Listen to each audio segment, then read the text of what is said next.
Hey everybody, welcome back to Lessons Learned, the podcast we aim to turn our experiences into your wisdom. I'm Randy, and we got the gang back together today because Joe is back on the show.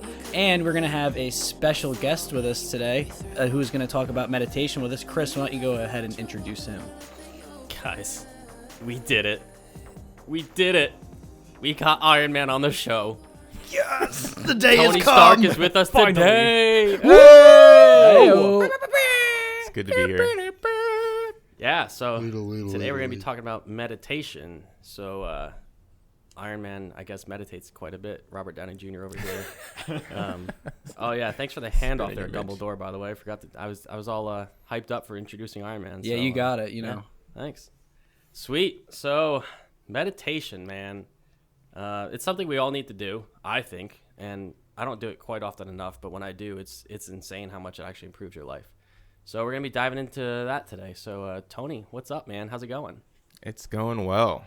Do I introduce myself too? Sure. All right, great. My name is Tony Stark. Tony Stark. The one. All right. Yeah. That's all you need to know. That's it. No relation. I don't look anything like Robert Downey Jr. Either he was cast wrong or I'm the real Iron Man. Anyway, I have gotten to serve with Chris and Talon and Jared, and we've deployed together. Mm-hmm.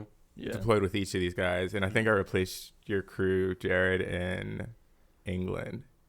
Yeah, you were I with think so. Bolter and the rest of them. Yeah, that's right. Great guys. So proud of them. So happy to be on this show. Thanks, Dad. They're amazing. But let's see. I'll talk about myself and kind of introduce meditation through Sweet. that. Yeah. Yeah, that's fine. Because it's done great things for my life. I do want to say I think it's funny that you said that you don't meditate at all. No, I do, just not nearly enough. Well, there's this stigma that meditation is this specific thing. Like you have to be sitting there crisscross applesauce and breathing. And that's the only type of meditation there is in this world. And that's not true at all. Smart. Okay. It's just about getting into a meditative state where you're present, which is something I want to talk about.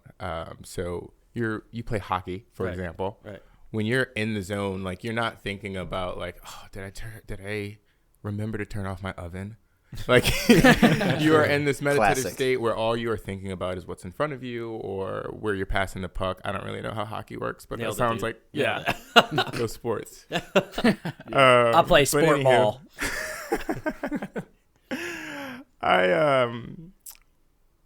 I did ROTC. So I don't know. I didn't know this until I did ROTC that there's two different ways to join the military. You can enlist like these great Americans did. Or you can make 3 times the amount of money like this guy does. I barely make more money than you, bro. Come on. Anyhow, in order to commission into the Air Force versus enlist, you have to earn your bachelor's degree and go through a program, either OTS, Officer Training School, or you can do ROTC. I do not know what ROTC stands for. Reserves Officer Training Course. Let's go with that. Yeah, I think that's what it is. That's my confidence. Yeah, I don't know what it is, but here it is. Yeah, some of the sort. So I was in that program, and I did something called Arnold Air Society, which, for lack of a better term, is like a fraternity within ROTC. But it wasn't like Greek life. We didn't have any frat houses or frat parties or anything of the sort. But we did volunteer work and we did military stuff. We did drill and ceremonies and marching and things of the sort. But one of the volunteer things that we went to was the Tunnel to Towers run. It's a run in Manhattan to raise money for families of survivors of the 9/11 terrorist attacks. So it's a 5K, I think, from the Brooklyn Battery Tunnel to Ground Zero or the World Trade Center. I didn't know that existed. Yeah. That's pretty cool. It's pretty cool. So we got to volunteer for that. And I think at the time we were helping people get to, I think it was the Red Cross. They collect blood, right? Yeah, Red Cross? That's yeah. right. Yeah. I think it was them. We were helping getting people there, and there was this girl there, and we got to talking, just small talk, where are you from, blah, blah, blah, blah. And she started telling me that she does meditation and yoga and like all these things. And to me at the time, I was like 20 years old. I was like laughing because I was like, look at this little white girl talking about this like hippie stuff. Oh my God. Nerd alert. Okay. Yeah, exactly. But I don't know. I have a skewed view. I didn't know any white people until my sophomore year of high school. Yeah. I grew up in Brooklyn, really? New York. This is like me introducing myself No, through you're story. good, man. Yeah, I like it. I grew up in Brooklyn, New York, and there were only 2 white people that I knew. Oh man. They're both Russian immigrants. And they're both Russian. It was too. Bartholomew and Angela. I still remember their names. I Damn. probably am friends with them on Facebook or something, but those are the only white people I knew. I had some white teachers, but I was a kid, so like my teachers weren't like real people. They were just like Yeah, they're fake objects. Fake news. So my sophomore year of high school, I moved to Monroe, New Jersey. So I know a little bit of that. Hell yeah, brother. Jersey Heyo. Represent. Why am I Heck saying yeah. that? I hate New Jersey. Wow. I got out as soon as I could, so. Good for you. So I was a little nervous because I'd be meeting new people and I had to calm myself down. And I thought to myself, I was like, I'm about to get on this cheese bus to go to school.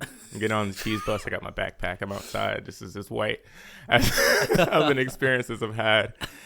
And I'm calming myself down and I'm saying, hey, it's fine. You're going to meet new people, but their names are going to be really simple. Because I've watched TV, so I know white people. I know, like, there's a bunch of Chris's and there's a bunch of Johns and Mikes, and then Jennifer's, Jessica's, Joe. Becky's, Amanda's, Joe. It's going to be fine. What I didn't know is what I was watching on TV was American white people, which is a very specific thing. And I got on the cheese bus, and I sat next to this girl. And I was like, I'm ready. I'm ready for this to go super easy for me. And I sit there and she goes, oh, hey, you must be new. And I'm like, yeah, what's going on? I was probably going by Howard then. Yeah. So I said, hi, my name's Howard. And she goes, oh, my name is Sultane. What? No way. Absolute panic. Like the was cracker? not ready for that. I was Saltine? like, what? Sultane, yes. And this is when I realized that there's other types of white people. There's not just American white people on Disney. There are Eastern European white folks. I don't actually know what they were. I think they're Lebanese or something. There's these sisters. It was Sultane, Teyute, and Bessa. Oh my God. Oh my Those were the God. Kosage sisters. Sounds And- like they'd be famous on TikTok nowadays. Yeah. Basically. Oh yeah, 100%. But I, at the end of the day, had to get back on the cheese bus to get home. So I didn't know. I went outside and there's like 35 of them because there's like a school bus that goes to each neighborhood or whatever. And I was like, shoot, I don't know how I'm going to get home right now. But then I see this girl and I was just like, oh, I'm so excited. It's the end of the day. And like, I'm so excited to see somebody that would know which of these buses I have to get on. I'm 14 years old, so I'm so excited. I was like, okay, I can get home. I run up to her, and I'm just like, hey. Because I couldn't have, like, greeted her in a way where she would have known, like, I didn't completely forget her name. I was just like, hey. Oh. And she's like, my name's Sultane. Of course. That makes her it's sound salty. nasty. Whatever. She's like 14 years old. I'm sure she's super nice. I'm probably nicer now. Anyway, so that was my introduction to white people and things that they do. So now, fast forward 4 years later, or I guess, 4 or 5 years later, meeting this white girl and she's telling me about meditation and like yoga and like all this hippie stuff. But I did notice that her energy was like significantly different than like people I had talked to on a regular basis. Like she was there, and something that I came to find out is called presence. She had it. She was there at that moment, talking to us, getting to know us, like no distractions. She was playing hockey, if you will. I like the analogy. Can I keep this as a Nice. analogy? Smart. Nice. So that was my first introduction to it. I just looked it up. I started practicing it. Headspace is an app that I will recommend. Calm is another Have great that. one. They've given that to the military for free for a year, I Yeah. think. Yeah, it's nice stuff. Or anyone that has American Express cards. Yeah. Yeah. Yeah. If you don't, I'll send you a link. Yeah. Links in the description. Yeah. Dude, we'll get so rich. Yeah. What's the deal on that Dude, thing? for real. If you refer They- someone? They max it out at it's only like 55,000 points. Yeah, it's a lot. Okay. It's a Yeah, lot. they though. max That's it. a lot. Yeah. Yeah, it is. Heck yeah. That's not bad. It's not that bad. It's not that bad. I have to get like real for a second. Yeah, go. I'm gonna be vulnerable with you all. That's strength. So the reason that it wasn't just some fad that I found that I liked. I used it to help myself out. So and you guys had an episode about losing people, so which is great. I listened to that whole thing.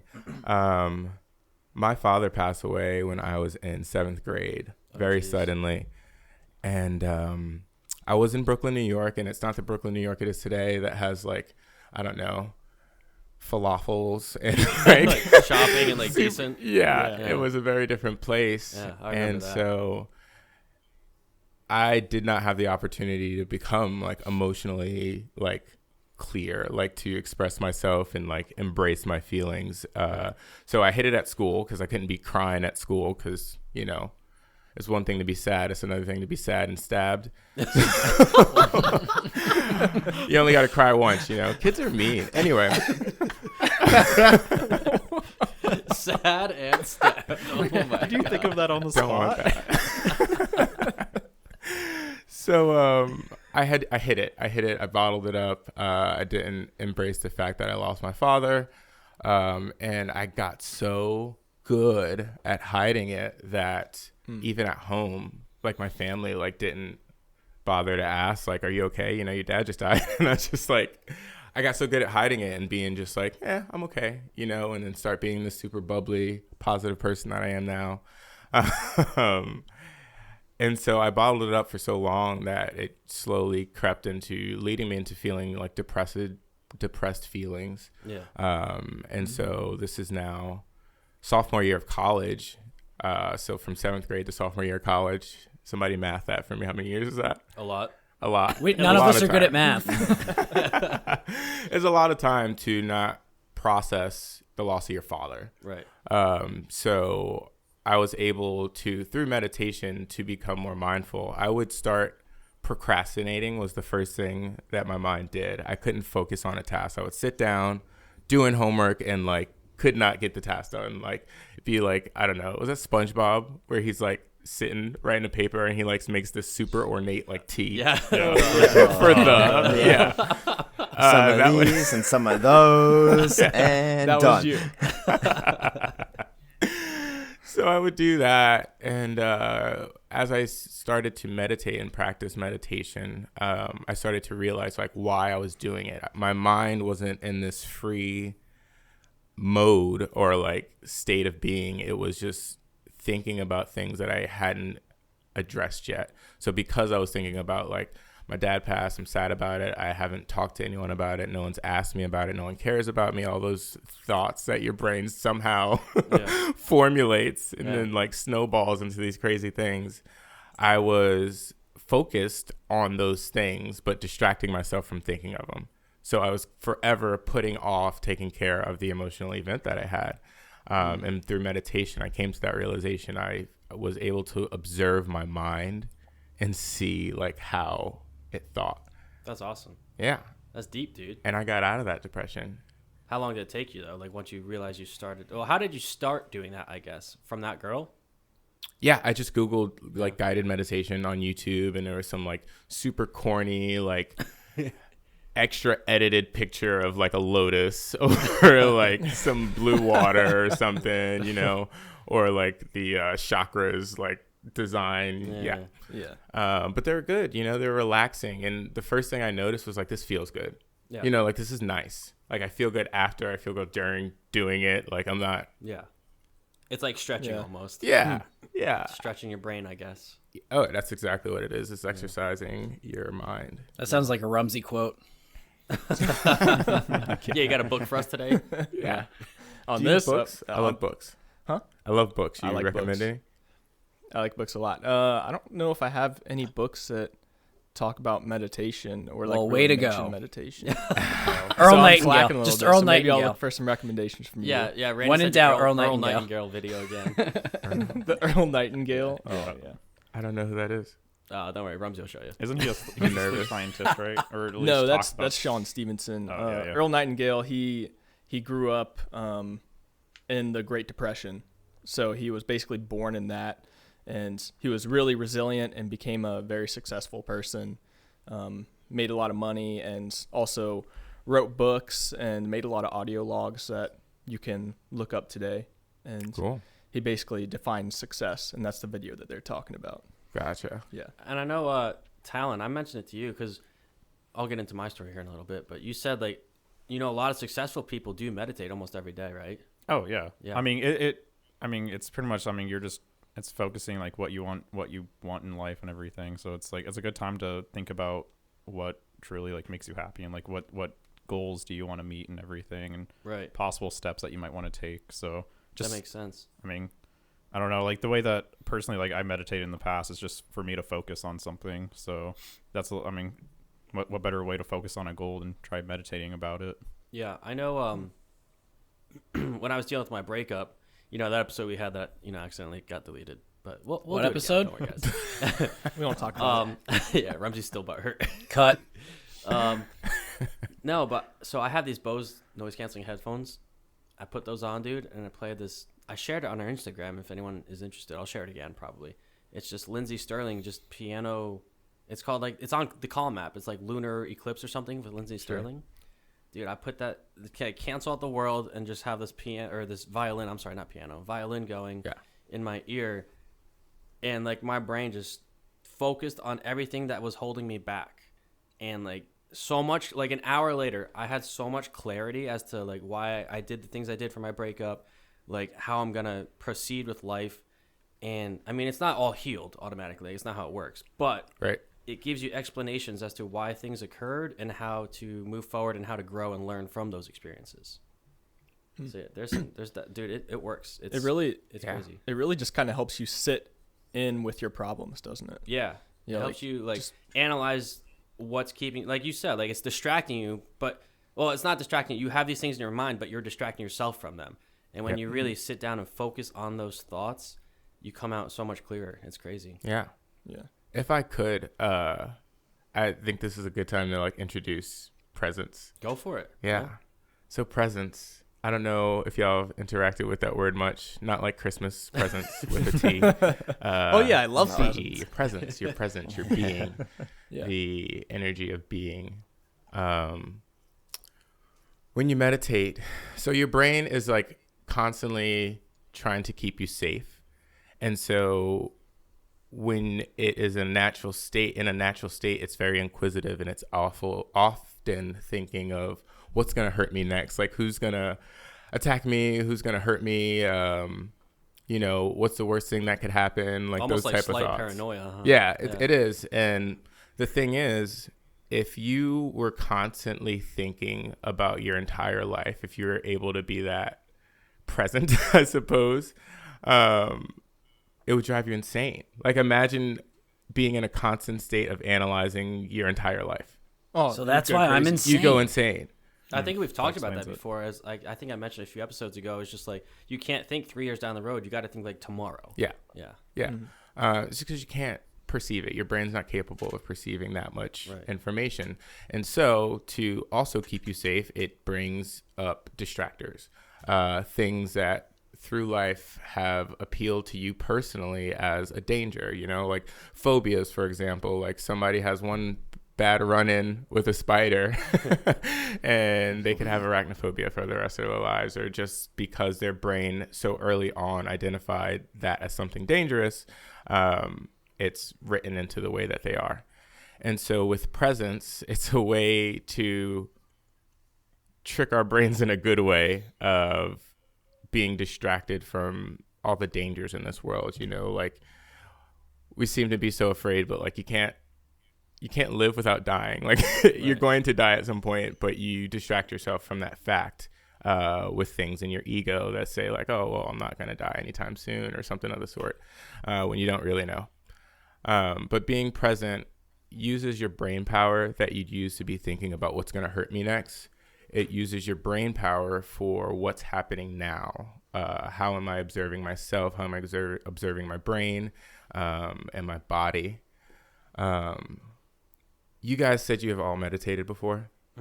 Yeah. I don't know about Joe and Randy. Have you Yeah, guys? Joe, Randy, have you? Yeah. Yeah, I have in the past. I've done kind of like more traditional ways, but I also kind of have like my own way of doing it too.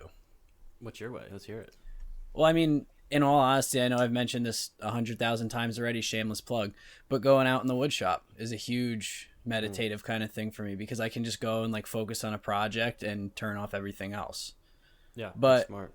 I have done more traditional ways in the past, which I also think work, if being truthful, and basically just did exactly what you were talking about, Chris. Like just find some like kind of calming music that I like and just sit in the dark and just turn off. Yeah, sweet. Joey, how about you?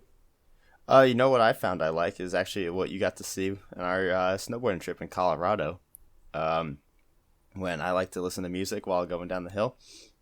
That's normally what I like to do. It's soothing. I don't know what it is about it, but listening to music, kind of just getting lost, looking at the mountains in the background as you snowboard. It's just something that I've fallen in love with. Yeah, I saw you snowboarding, and you put your headphones on, and you're like, guys, I'm not gonna be able to hear you. Just letting you know. And you were just in the zone, bro. Like you put the headphones on, you had your music going, snowboarding, not a worry in the world, bro. I mean, minus catching an itch, but other than that, no worries. The view is incredible. You're with your friends. Let's not worry about that part. Yeah. Maybe you were worrying about Brandon going too slow and getting stuck like he did numerous times, but yeah, it was fun, dude. That was awesome. I did wish I brought out some headphones with me because that probably would have been awesome. But I was living in the moment. I was being present with my friends, just chilling, man. I was happy. Oh my God. So, Tony, you were gonna say Organic. something before you send it over before we went on this tangent, I guess. Oh, no, that was a good tangent. I was trying to see what experiences you guys had with meditation, and I would like to do an exercise. Can I do an exercise with y'all? Oh boy, bringing some. Oh, extra boy. Let's stuff. do it. boy. I'm a Yeah. little scared. Okay. Are you gonna I'm like definitely scared. hypnotize us? I'm going to Or just pass hypnotize out? you motherfuckers. It's going to be wild. It's going to be great. Let's do Not if I take off my headphones. You like reaches through the computer and bangs your head in the wall. You ain't going to do shit. Bitch. No, this is for a good way to be present, and I hope that it helps people because no matter what situation you're in, like you don't need anything to accomplish this. So I think of people who are in much worse situations than us, where they're also homeless while dealing with a pandemic, or like don't have anyone to talk to, or or dealing with some illness already. And the question for me, because I will often think of what's the worst situation I could be in, and that's the first thing I think of. I will think of like, what would I do then? And I think the answer is to be present, to just accept that moment where you are, so that you can move forward. And have you guys seen the Midnight Gospel at all? No? What I is feel it? like that'd be a The Jared Midnight thing. Gospel. I think so. It sounds really familiar, but I don't know why. It's Duncan Trussell is the comedian, and they have the artist from, I'm like brain farting right now, Adventure Time, Jake and Finn. Oh really? Yeah. Oh, really? I've seen it. Yep. So there's Duncan Trussell Family Hour is his podcast, and they made like a visual like cartoon to go along with the interviews, and it's really good. And he does this one interview with his mom, and they talk about life and death, and she goes through the story of how he was born, and it's a really sweet episode. And she does this one exercise that I'm gonna share with you guys now, if y'all are down. Yeah, man, go for it. Sure. Yeah. So this is about observing your body and, using your brain to identify what's going on with it. So if you could all, and Randy and Joe can do this too at home, if they're down, I'm and they down. trust that I'm not going to Yes. hypnotize them. So the first thing you want to do is sense your index finger, your ring finger even. Make it easier. And if you can sense your ring finger, try and sense like the inside of it. Like the pad part. No, like, Like the actually bone. inside of your finger, Oh. like to the blood or Really? the bones, and Oh, feel what's inside of your finger. This is tough. It's tough. Just focus on your finger I and feel know a that it's heartbeat. there. You can even move it if you want because you're in full control of your finger. And Come on, nothing guys. else I can do matters this, right and I have now. the most retarded brain of us all. So, Randy, what do you feel in your index finger? I don't know. It's like it's weird to try and describe it. Like I Yeah, feel what yeah, you're yeah. talking about, but yeah, I don't know how to put it into words. Yeah. It's just, almost but it feel kind of like- just like turns Wow. everything. It kind of like turns everything else off, and it's just you're just focused on that. Yeah, and you can close your eyes too if that helps you. Like, yeah, I have to close my eyes. yeah. No worries. Dude, I Oh, just yeah, feel I like, got it. like the I blood got it. pulsing and Yeah. like almost not like the muscle itself. You can kind of feel. Yeah. It's crazy. Yeah, that's what I describe it as, like an energy, you know. Oh, But now this is what we're gonna do. So you're sensing your index finger. See if you can spread that awareness to your entire hand. Dude, that's crazy. Yeah, that's awesome. So what you're doing right now is oh just, my God. Yeah. That's All right, insane. Yeah. easy, Joe. I've never felt anything like this. Yeah. And it can be difficult if you've never done it before. So give yourself patience, but you're now sensing and being aware of your entire hand. And it's always there. But right now you're taking the time to notice it and see how it feels. So the next thing we're going to try to do is spread that awareness to your arm. If you can spread it from your hand and let it go up your forearms and up to your shoulder, and sense your arm.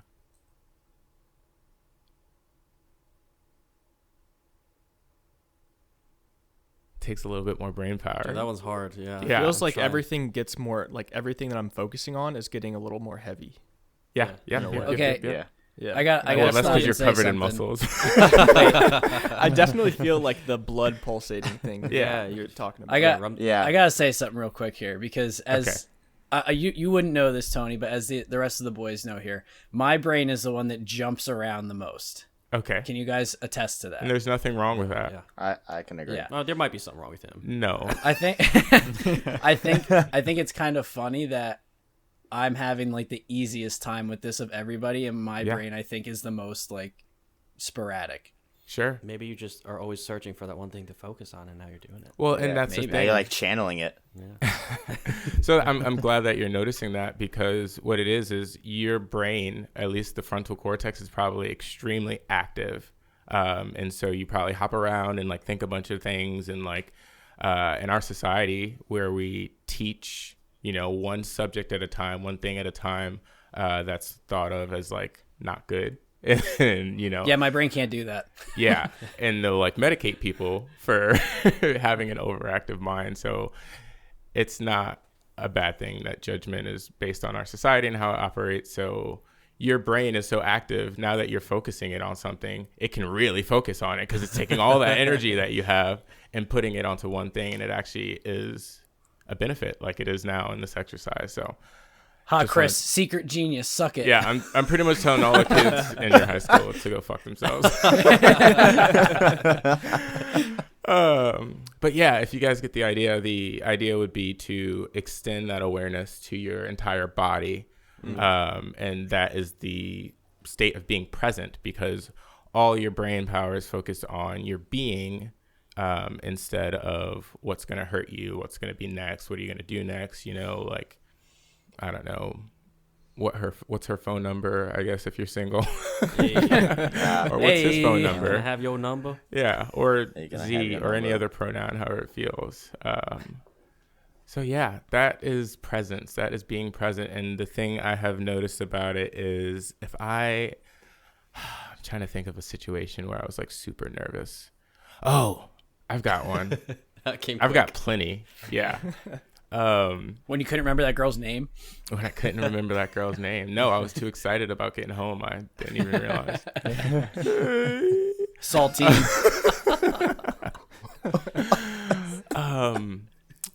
Before our deployment, my first deployment with Talon,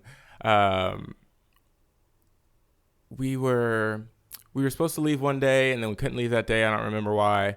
But when we showed up, I got there, and I was just getting to off it. I'd been there for like a year, maybe. Our squadron commander, who I literally just met the day before, because he like just took over, came up to me. And people who aren't military, my squadron commander is my boss, like my actual boss. He came up to me and he's like, "Hey, Tony, I've got to talk to you." And I was like, "Oh, shit." Oh, shit. Oh, no. What did I do? That's the first thing your mind gravitates towards. So, I mean, it'd be different if he just was, because he's a nice dude. Yeah. Manrique, shouts out. I don't know. Can we say his name? We just did. Yeah. We can put in the It's Joe. gone. He was awesome. It's fine. Best He was a commander great I've ever guy. had. Yeah, fantastic commander. It'd be different if he just came up to me and was like, "I need to talk to you," and then proceeded to talk to me. He was like, we gotta go to my office. Oof. We need to sit down in my office. And I was like, no. No. So I was like, yeah, let me put my bag down. I was like, / let me calm down. Yeah. So I'm panicking in my mind, like I'm thinking I'm in trouble, like for no reason. He didn't like come up to me like, "We need to talk in my office now," or anything of the sort. So I had to calm myself down, and I had no other option, because this was like, I don't know, I'm a new dude and I'm super nervous. So I had to like calm myself down by being present. And I did that exercise, or some, iteration of it, to just be in your body, be in that moment. And I was able to calm down from this panic that my brain, like, he didn't do anything to put me in this panic. Nobody forced me into this panic except for myself. So by being present, I was able to observe it, like it didn't make it any less nerve-wracking for me, but I was able to observe it as, you're nervous, you're anxious about going to talk to this dude that's your boss, and you don't know why. Like, that makes sense, validating myself. So I went and sat down in his office, and all he says is, "Hey, so it seems like you're in a pretty serious relationship." And I was like, "Yeah," and now I'm panicking again, probably for just a second, because I was like, "What the heck did Miranda do?" Because we weren't even dating yet. I didn't propose to a year later on our deployment, I was like, "Dang, what did she do? Did she post something like something about hating Trump on Facebook or something? Like, what happened?" God. And he just goes, "Oh, well, she's like gonna be with the spouses group. So we'll pass her some information, but there's like laws or whatever that if we're not legally married, she can't know certain things about the deployment or whatever." And I was just like, "You had to bring me in the office for this? Oh my God." So I'll just be that over was here just an hyperventilating. example. Yeah. But whose fault is it that I was hyperventilating? Yourself. True. It was just me in my head thinking like, something bad's gonna happen. It was your I need to protective keep self. Tony safe. To keep Tony safe from this dangerous thing that's about to happen. And it's just like, you're not married yet, but I know you're sleeping with that woman. You guys live in the same house and your beds aren't separate. I know what's going on. We're married now. It's fine. It's only fine now. Yep. Yeah. So does she meditate as well? We will meditate together sometimes. I enjoy that.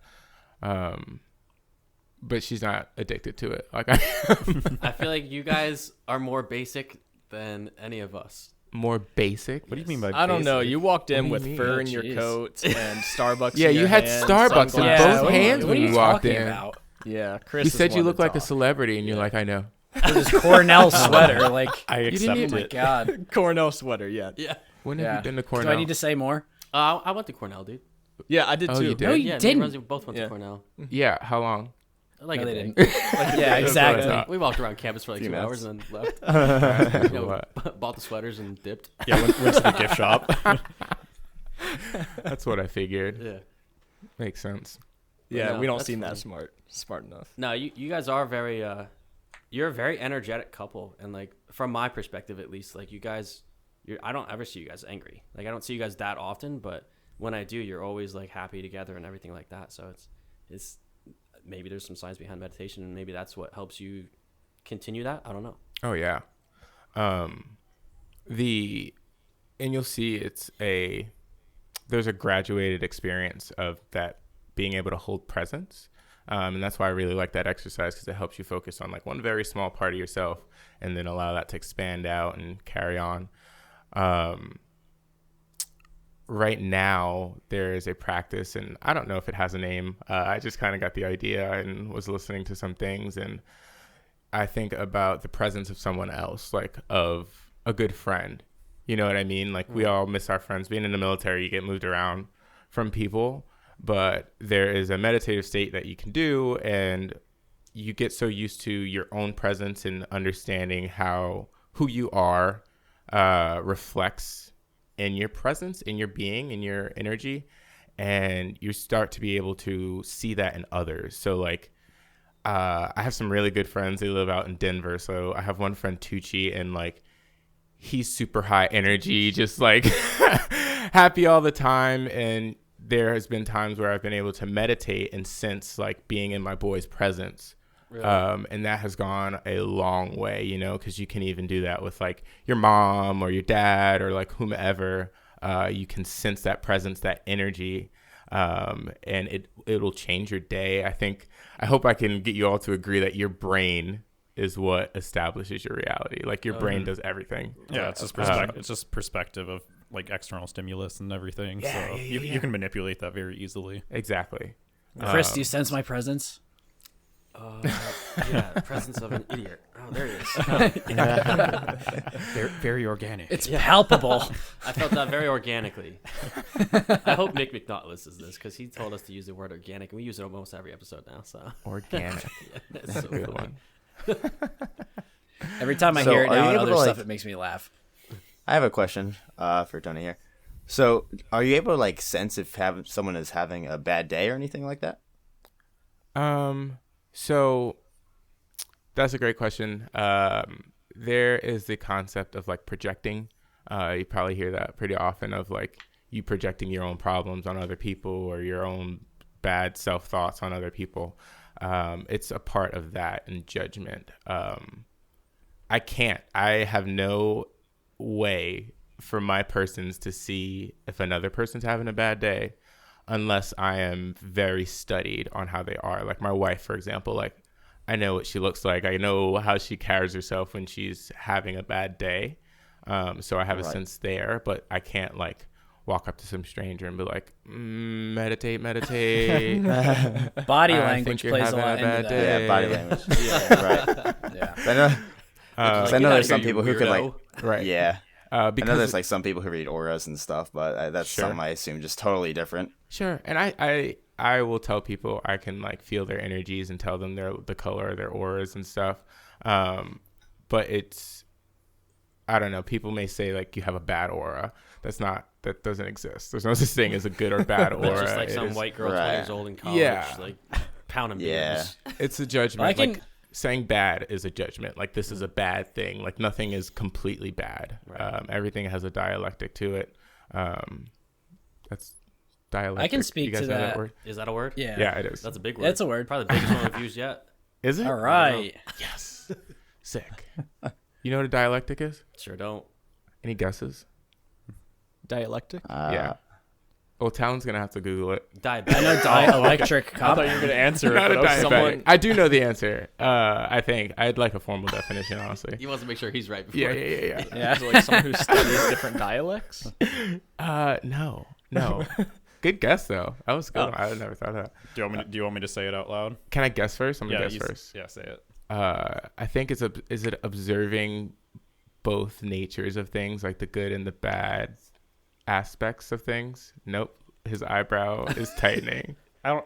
Yeah. Read No, it. I wouldn't say that. So the first Body language. definition would be the art of investigating or discussing the truth of opinions. The That other makes one would sense. be Yeah. Inquiry Okay. into metaphysical contradictions and their solutions. Contradictions. Yeah, Yeah. dude. All right, okay. so he I mean, wasn't far yeah, off. That's Sure. good.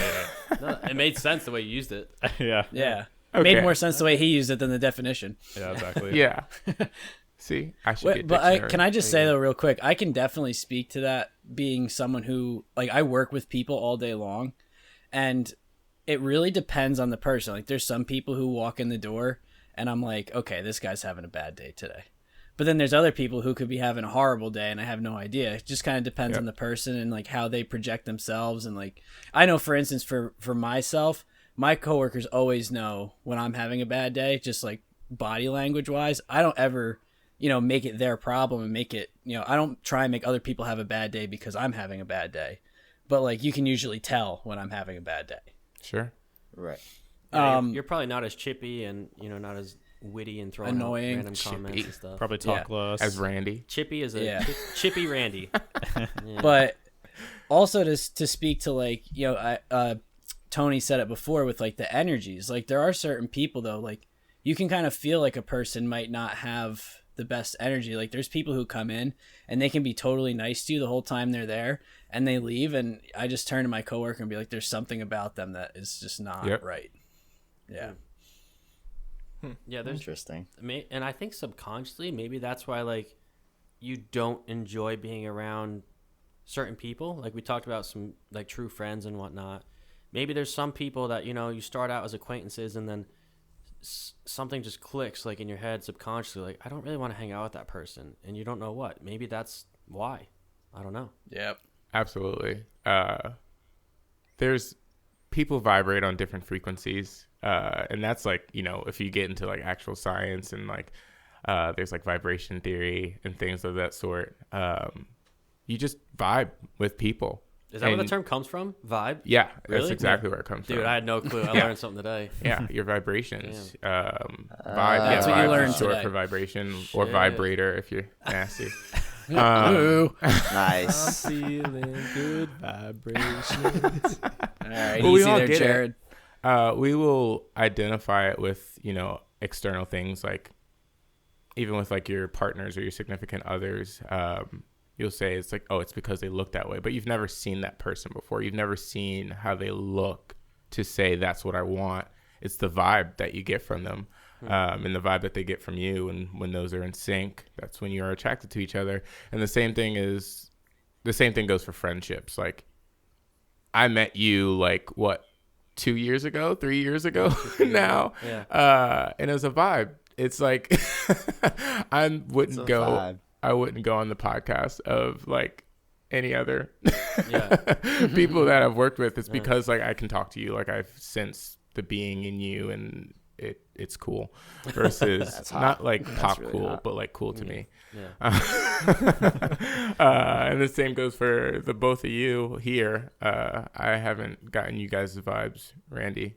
You can't get over the internet? Is that not a thing? Yeah, I can't. Yeah. Yeah, I don't have high Sad. speed. I can't project over the internet. I'm sorry. detecting vibes. Doesn't have that gigabit vibration detector. Yeah. If I put my hand on the microphone, does it help? Wait, feel it. Okay. Yeah. feel Now tried. sense your hand on the microphone. He's gonna spit on it. Oh, my god. It's all right. It's his equipment. He has to deal with it. Yeah. but yeah, sorry. You're asking about if I'd be able to identify if someone was having a bad day, and the fact of the matter is I can't. I can go off of what I feel is the image of, a change for them. But all you can do is ask. If you're sensing that somebody might be off, I would say that you talk to them. Humans need connection. We are social creatures, whether we like it or not. So I can't say I have a sense of how your day's going, but I would recommend if you think someone's having a bad day to just ask them. That's better than nothing. We actually had, you hadn't heard this Gotcha. episode yet, but we had our friend Sam on last week, and it's funny because we were talking in the very beginning of the episode. You talked about being a kid. Yeah, you can totally hear that. You can totally hear that. We'll cut it out. You can go ahead. No, you're good. Just eating some candy over there. That's a pretzel. Ooh, can't piece hear of it. candy. You like carbs? Hell yeah. Need it. I'll just start that whole sentence over. That's fine. Dude, this is good. I like this episode a lot. I'm learning a ton. Oh, good. Mm-hmm. All right, Yeah. Teddy. Good? As long as Gucci? I'm not wasting your time. No. Gucci? No, that's Gucci. good. Cool. Gucci. Gucci. Yeah, it's funny because we had our friend Sam on last episode, and you haven't heard this yet, but she talked about, you mentioned being back in Brooklyn as a kid and like not being able to express your feelings, and we talked about as a society how like they kind of have to bury their feelings a lot of the time. The mask of masculinity. Yeah, exactly. The masculine masquerade. Mask party 2020. Eminem. It's a hashtag. Yeah. But I totally lost my train of thought where I was going with that. It's interesting. Meditate though, more. Like, yeah. Meditate. No, like this whole meditation thing, man. There's really some.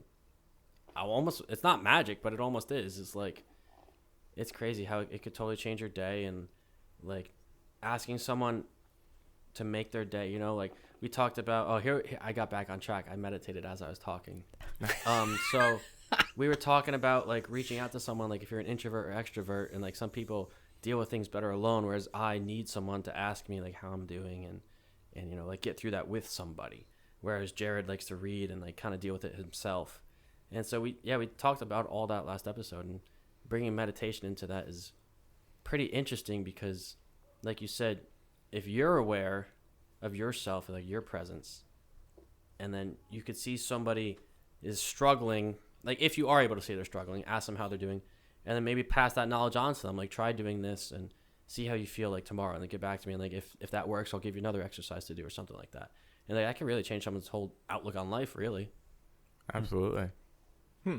So actually, I have a really quick question. So we talked about a lot for this episode, introducing meditation to someone's life.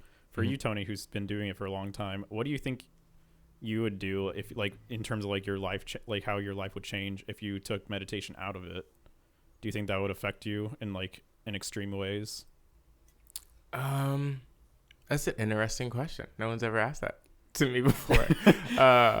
You can't picture your You life. can't without make it. me. Talon's big Can't brain. make me stop. I'm inside my own brain. So I'm making an assumption. I'm making an assumption in your question, and I'm just gonna ask.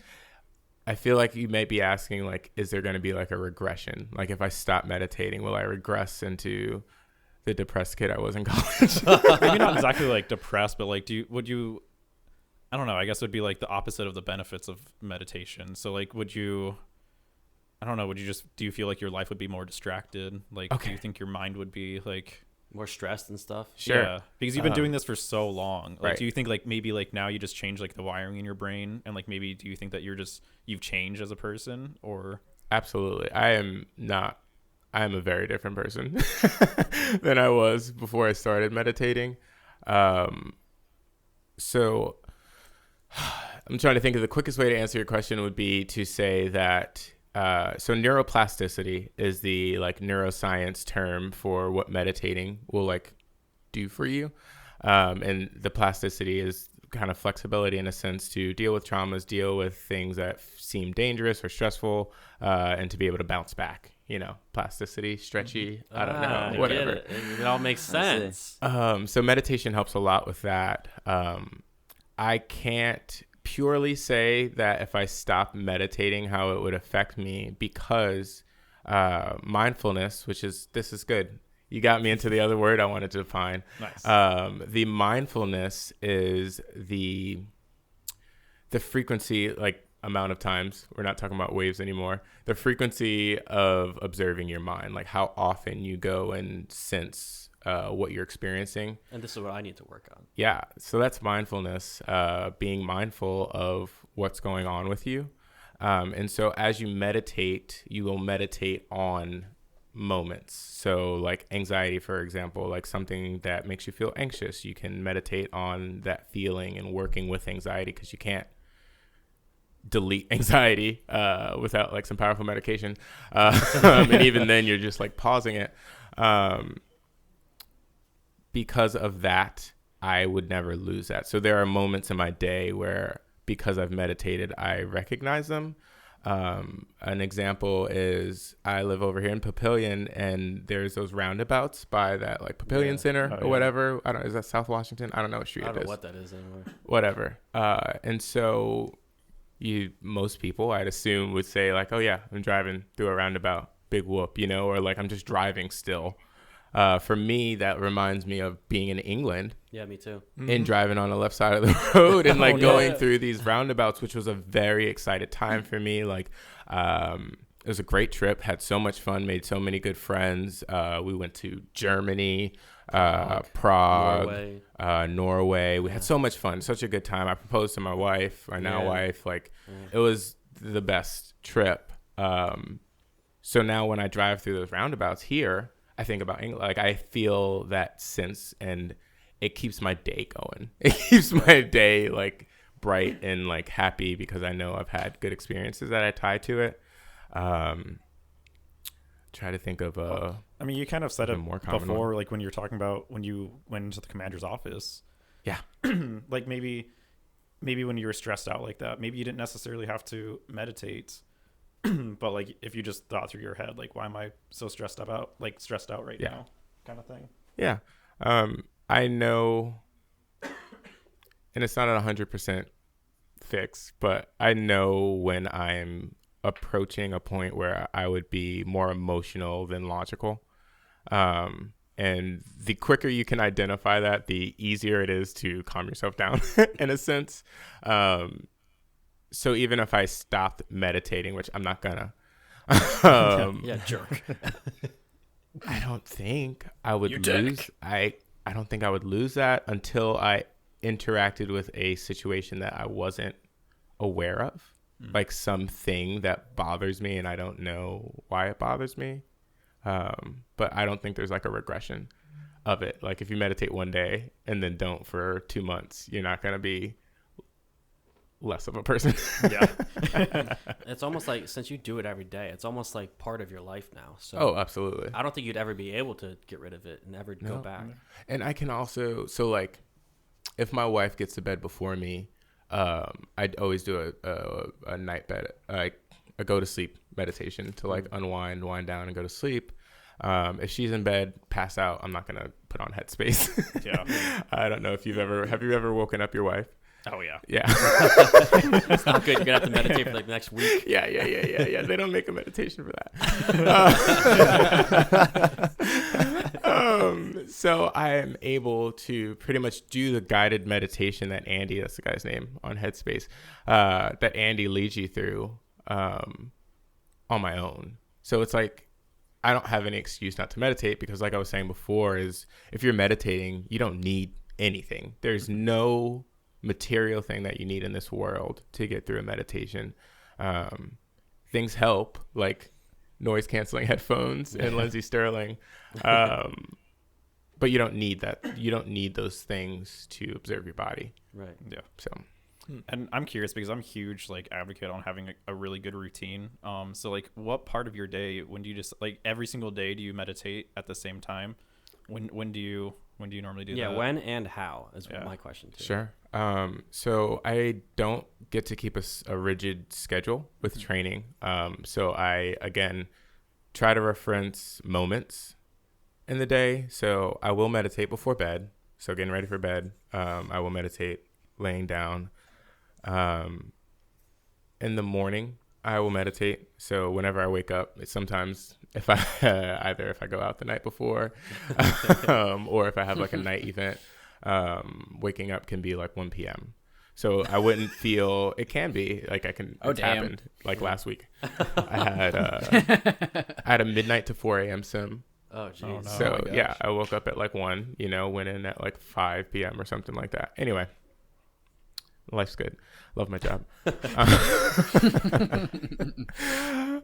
So I'll meditate around those things versus like a specific time where it's a routine. And that's because I don't want to lose it. So first thing I do in the morning is meditate, water my plants, put on classical music and get ready for the day. And then usually when I get home, before I go to the gym, I will eat something and then meditate. Just to de-work my brain, and then go to the gym. And then I'll meditate before bed. I usually do at least 3 times a day. That's how long each? Oh wow. 5 to 10 minutes. Oh, that's not Nothing bad. crazy at all. It's hard. It's really hard. It was difficult for me to get up to 5 minutes. I'm not naturally talented like Randy. It took practice. I started at 2 minutes, and slowly was able to build up the ability to stay engaged with myself for that long. And is that just like being present, like feeling your body, like you're teaching us, or like what else? How do you feel it? Okay, so I'm gonna recommend Headspace because 1, it's free, and the company seems to be doing good things in this world, so Shameless plug. I recommend it. They have different exercises that you can do, and they don't have a monopoly on these things. Like, these have been around for eons. Yeah. I don't know, how long's an eon? Who knows? Yeah. We're bad Long at math. time. You're looking at me. Yeah. Look at that. At least 2 years. At least At least 2 years. You're not wrong. 100,000 years. Indefinite. I mean, It an is indefinite indefinite. and very long period of time. Oh yeah. I was Oh, right. perfect. Oh my gosh. Nice. Pretty long. Wow. I knew Impressive. you'd be right sooner or later. Yeah, it takes a lot of trial and error, but I get there. Anyway, there's different types of this thing of meditating and feeling your presence. There are scanning exercises where you will scan your body down. So like start at the top of your head and like sense your body down to see how it's doing. There are breathing focuses. So you are either focusing on the inhale, like what part of your body moves when you inhale, or then there's also exhaling. So like, what do you feel when you exhale, and focusing on that because you breathe all the time. So the idea there is to now allow breathing to be something that you can focus on, that you can because normally it's subconscious. You into. don't even think yeah, about yeah, it. yeah. so. And the thing is, that's so funny to me. That's the funniest thing about humans. Human society is like, we're these advanced creatures, like we can do all these things and all these sciences, and yet Are somehow the one thing that keeps you alive, which is breathing, Breathing we in your forget heart about rate. it. We completely forget to breathe. If you are having like, I don't know, any panic feeling where you like really feel like you're in danger, what's the first thing you stop doing? You stop breathing. What kind of advanced creature is like, I'm so scared, I'm gonna stop We're an breathing? apex Like, this is great. Like, Just black ourselves out. Top of the Hyperventilating. food chain. Dies hyperventilating. because What a way to forgot to breathe. die. I was breathing so fast I couldn't get any oxygen into my lungs. Oh my goodness. Advanced creatures we are. And I was, it's funny you bring it up because, and the book I always reference is like the one book I've read all year is that Super Life book. Not even done with it, but he talks about like eating healthy. Like we could have you on for a whole another episode for that stuff. But he talks about you need to take deep breaths. You need to focus on your breathing, and like he talks about oxygenation. Is that how you Yes. pronounce it? I'm not Yes, smart as We you. got a lot of big Yeah. words in this episode. Yeah, right. But he says it's so important because not only does it like fight cancer and stuff like that, it just like it fuels your body. Like you need to take deep breaths compared to short breaths. Like, and you need to focus on that throughout your day. You can't just sit there and take short breaths, and like it's not good for you. Yeah, absolutely. It's interesting you bring that in. Yeah, So- and there's a dialectic there too, Hey. on oxygen. Just wrapping these Dielectric. things. That one came in organically. It was organic. Heyo. When we think about breathing, it's oxygen that actually kills us. As your cells get oxygenated, oxidized, that's how they expire, and obviously you replace them for a while.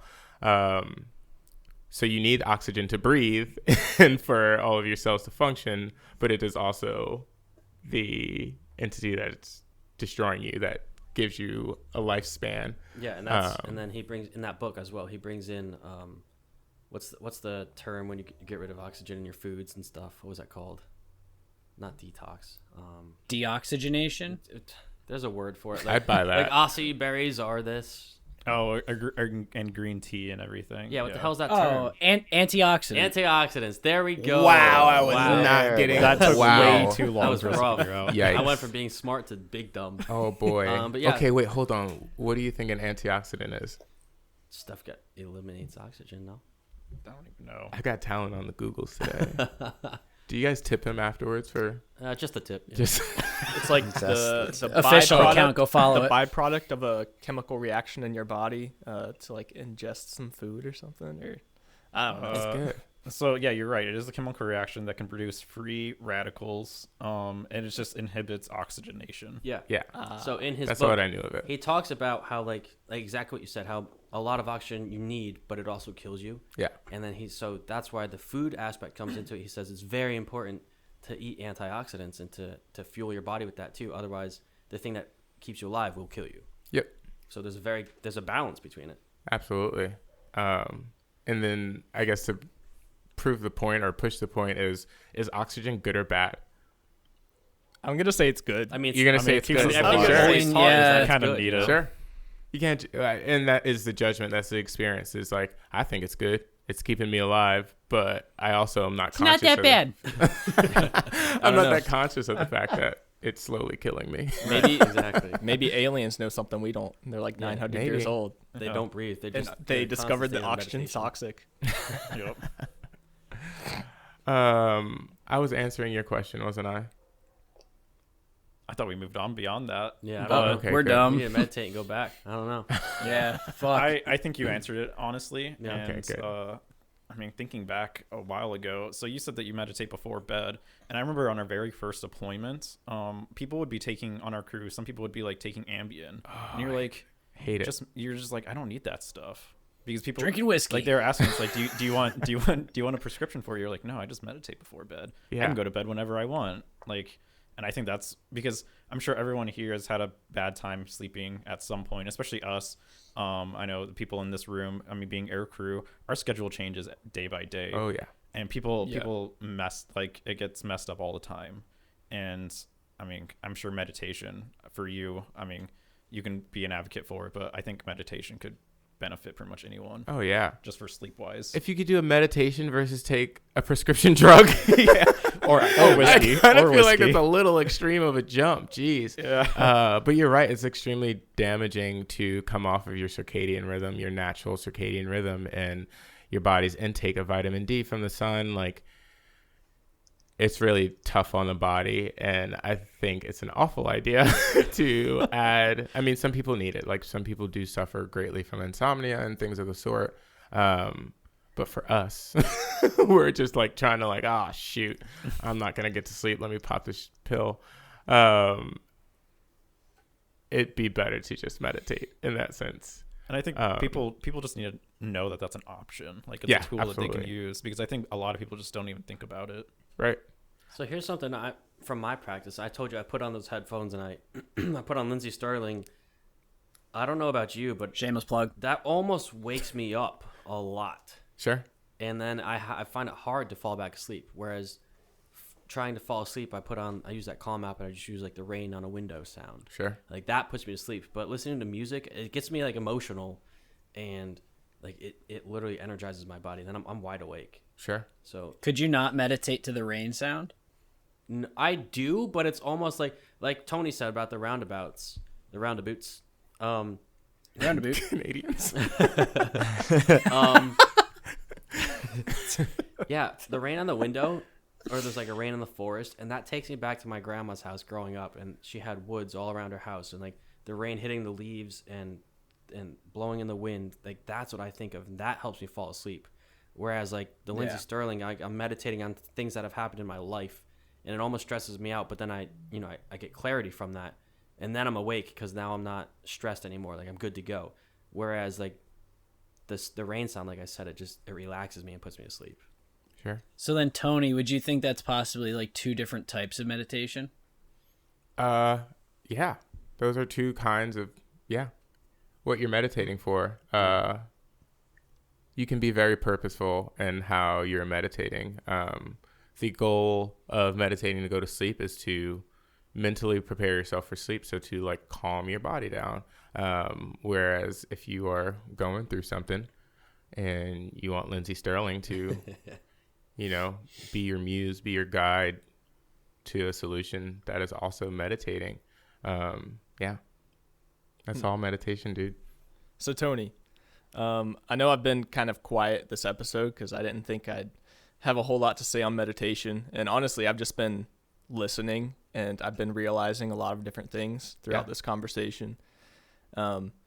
So when we talked about presence, or like, I guess, being able to feel your finger and then your hand and then your arm and just your whole body.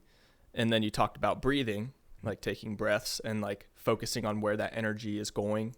I've noticed that I do that when I lift weights. Yes. Like, I had to work it into it. Yeah. Are you big or something?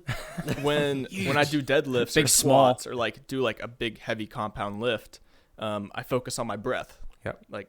So I'll take 3 different breaths. I'll take a first breath and it'll like run that energy like into my chest and then through my arms, and then I'll take another deep breath and that energy will go into my core, and then my third breath will go into my legs and into the ground. Yep. So I'm Jared, grounded when we're I'm the doing same. this.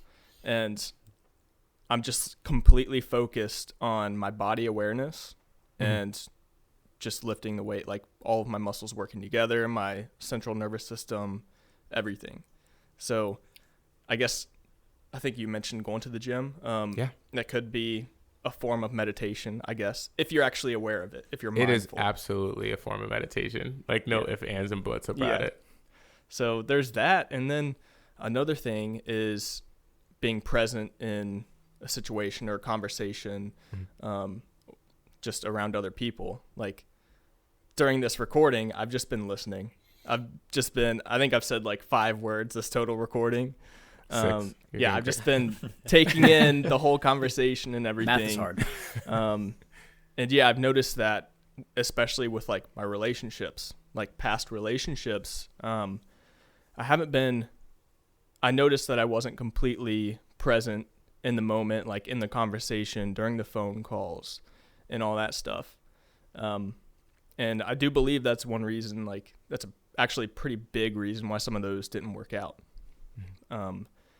So being present in the moment with other people is really important. And then the third big thing that I noticed is, so I'm religious and I was pray. hoping this was going to come up. Yes.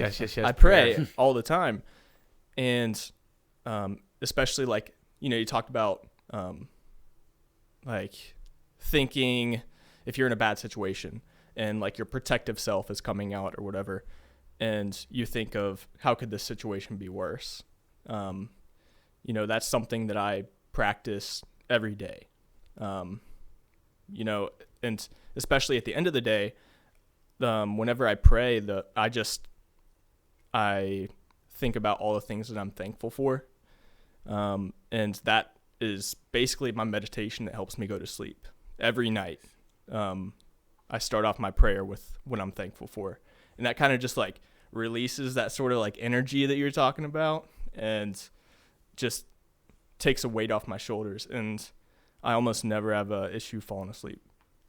That's beautiful. I'm like crying. That was beautiful. Also, your description of did you say your grandma's house in the woods? Yeah. That was very, you guys should do guided meditations. I struggle, dude. I need to work on it more first myself. I can go to that house right now. Yeah. I was practicing for this because I wanted to do well, whatever. And I was thinking what you guys might ask, and I was hoping that you'd bring up prayer. I grew up Roman Catholic, and it didn't go very well for me personally.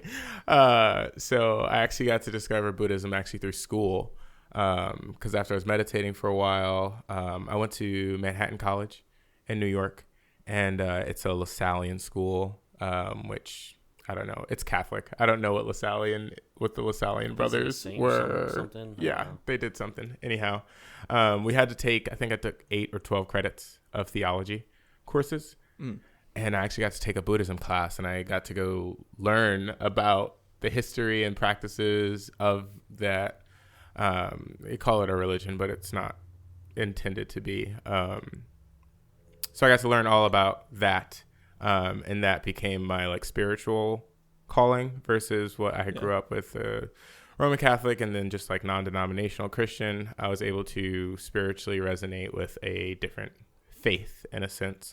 But the ideas of prayer never left my mind because that was something that we did. Like if I was down in the dumps and had no idea what to do, we would pray on it. And that is meditation. That is presence. In prayer, at least as I understand it, you are extending that presence onto God or onto Jesus to pass over to God. I think that's how the in Jesus' name thing works. Or whatever your religion is. Yeah, whatever your religion is, whatever prayer you're praising with. By doing that, again, with presence, it's powerful because you have something you can hold on to. But also, if you think about when you go to church on Sunday, there's an energy there. Like the energy at your church is significantly different from the energy in your like childhood bedroom with the jergens and the tissues. It's a very different energy. Different. And you've probably been to your church not during a service where it's just the actual building. To me, that's like way more powerful. Yeah. Yeah. I think so too. Yeah. But there's a different energy when all these people whom are praising in the same fashion get together. There's this super like energy about it. And so this is just me saying like, yes, prayer is meditation. Meditation is prayer. If you are doing that, you are focusing in on these things, and they could be moral issues because of your values that are based in the religion. It's a way to analyze your imperfections in a sense, that mark of sin that you have and you can't get rid of. It's that humanizing part of you. So that's meditation. But you're right. So is weightlifting. Dude, maybe that's why you lift more than me. Not because you're like twice as big as me, but you just breathe. Brain's twice as big as yours. He knows how to focus better. Focus on every movement in the body. Yeah, that's awesome. Did you play any sports growing up? I played a lot of soccer when I was younger. And then I did some track. I was a high jumper, long jumper. Oh, that's a perfect one, and dude. I probably skateboarded more than anything though. That's also great. These are all like putting yourself in a meditative state. It's not better than hockey to perform. Agreed. I mean, yeah, you mentioned running. People say like runner's high all the time. That's a perfect example. Mm-hmm. Yeah. Well, I think there's like endorphins that release once you're at a certain oxygen expulsion rate or something of the sort. Yeah, like your VO2 max. Yeah, I don't know. You should know this stuff. VT1, VT2. Yeah. She's talking about it. What the hell's going on here? What is going on? This in school and I don't remember any of it. Talking about breathing and oxygen levels and all that. Yeah. But you're right. People in motion meditation is a thing. Like there's Tai Chi. There's also running. There are guided meditations for running as well. And, sensing your breath as you're running and sensing like the mechanics of your legs as they're moving. Being present can be applied to any activity whatsoever. But as long as you notice it, as long as the intent is there, that's like the last point I have really is, when we're talking about sleeping, getting intentional sleep is going to provide you with more quality sleep than anything else. We all, I'm pretty sure, in some capacity, drunk or just like super tired from work, whatever, have just like passed out. Like just like fallen asleep wherever. That was me yesterday. Not drunk for once though. Oh, just good. Just super exhausted. And when you wake up, it's like, huh? What's going on? I don't know. It's not. Yeah, it's accurate. Yeah. I relate to this. There's Joe. I am. There's Joe.